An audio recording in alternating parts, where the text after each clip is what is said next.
Iván, hablando de estas cosas, bienvenido. Sí. Muy buenas noches, ¿cómo andás? Muy bien. Datos de recaudación. Subió 42. En realidad, muy por debajo de la inflación. Muy por debajo de la inflación. Esto ya denota claramente el freno que tiene la economía, que todos lo percibimos, pero que cada vez va a ser peor. O sea, a mí lo que me interesa de este dato es que si uno va viendo la película de los últimos meses, esto cada vez es peor. Es decir, cada vez los ingresos crecen por debajo de la inflación acumulada anual.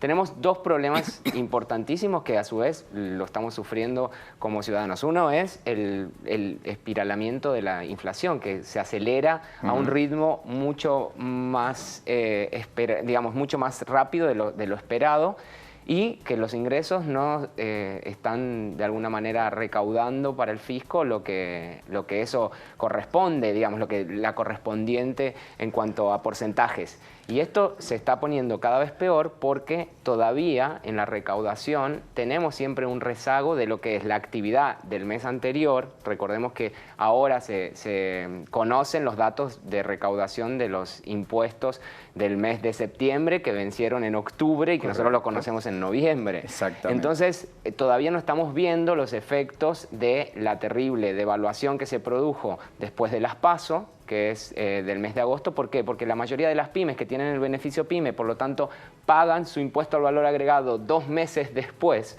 del hecho imponible, recién se va a empezar a traducir en la recaudación de los próximos meses.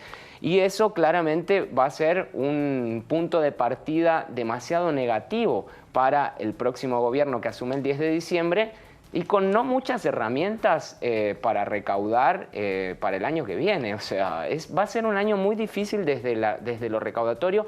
Por eso, todo lo que se está hablando tiene que ver con recaudar impuestos que no acompañen los ciclos económicos. Entonces, se está hablando de incrementar impuestos sobre los bienes personales porque toma como base imponible no el flujo, sino el stock de patrimonio.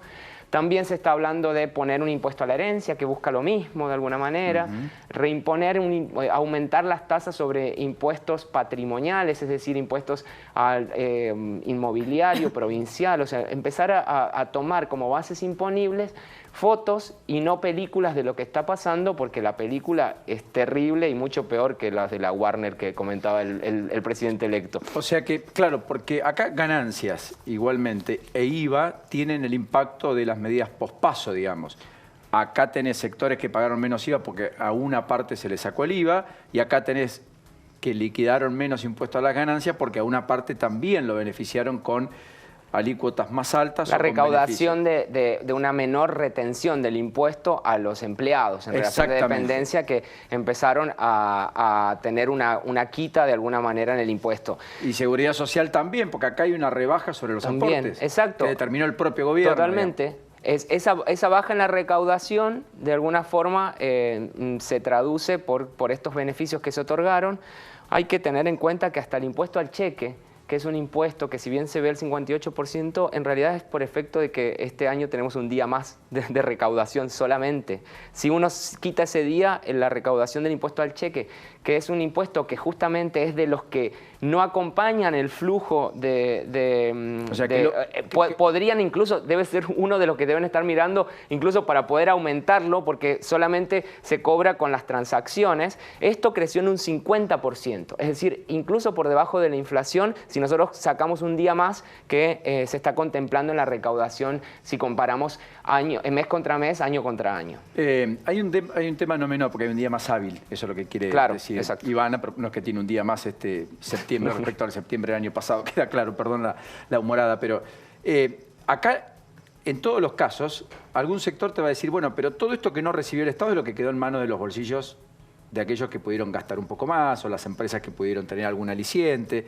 Sí, se podría traducir en algún consumo futuro mayor para el mes que viene. El problema es que esto le da poca elasticidad de todas maneras al nivel o sea, le da alta probabilidad de que tenga que tocar el gasto.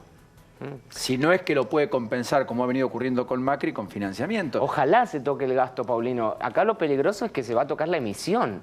Y eso es lo que ya lo están anunciando, es decir, se van a imprimir más billetes para compensar lo no recaudado, y eso empieza a acelerar un proceso hiperinflacionario, porque desde el punto de vista técnico nosotros ya estamos en hiperinflación porque tenemos más de 100% de inflación acumulada en los últimos 3 años. La cumplimos de pe a pa. El tema es que todo el mundo tiene en el inconsciente colectivo la hiperinflación de fin del 80.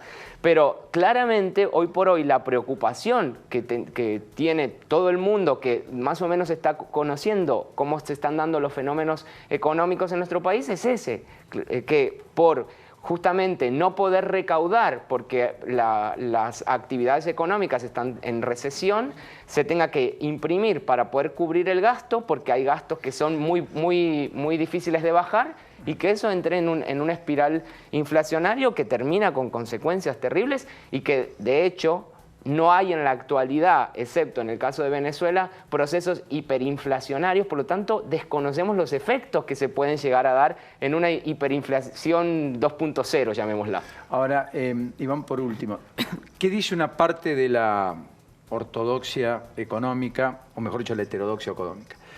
Que como la Argentina tiene un nivel de recesión tan alto, y como tiene nivel de escasez, hay que poner plata porque no va a ir tanto a precio, porque hay mucha capacidad ociosa instalada que no se usa, y lo primero que van a hacer es usar esa capacidad ociosa y por lo tanto no van a trasladar a precio porque van a vender un poco más y así van a recomponer parte del negocio, y eso va a crear una especie de circuito virtuoso. Esto dicen en el entorno de Culfas, el eventual ministro de Economía, si es que no es Nielsen. Pregunta al millón, ¿es así o no? Mira, yo creo que no. De hecho, tenemos un ejemplo muy claro que fue el tema de que muchas empresas están empezando a tener repulsión por el peso, entonces anticiparon antes de las elecciones el pago de los sueldos del mes de octubre.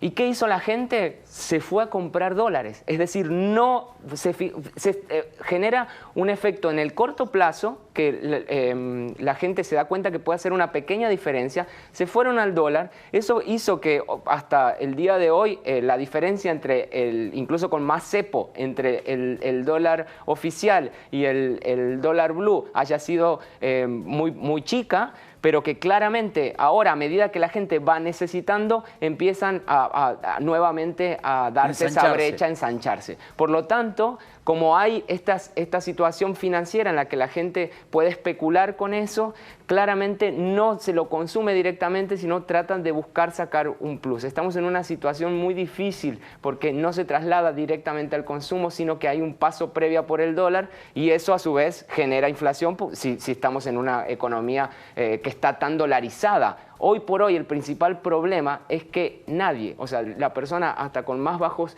recursos quiere consumir, comprar, o sea, se está dando esa situación porque sabe que lo que no compra hoy, mañana le va a salir más caro, y esa situación es la que genera los procesos hiperinflacionarios, y que es siempre el comienzo de estos fenómenos que la economía mundial ya los dejó de mirar hace mucho tiempo. Y que no los padece ni los tiene. Gracias, Iván. Gracias por la invitación. Como siempre.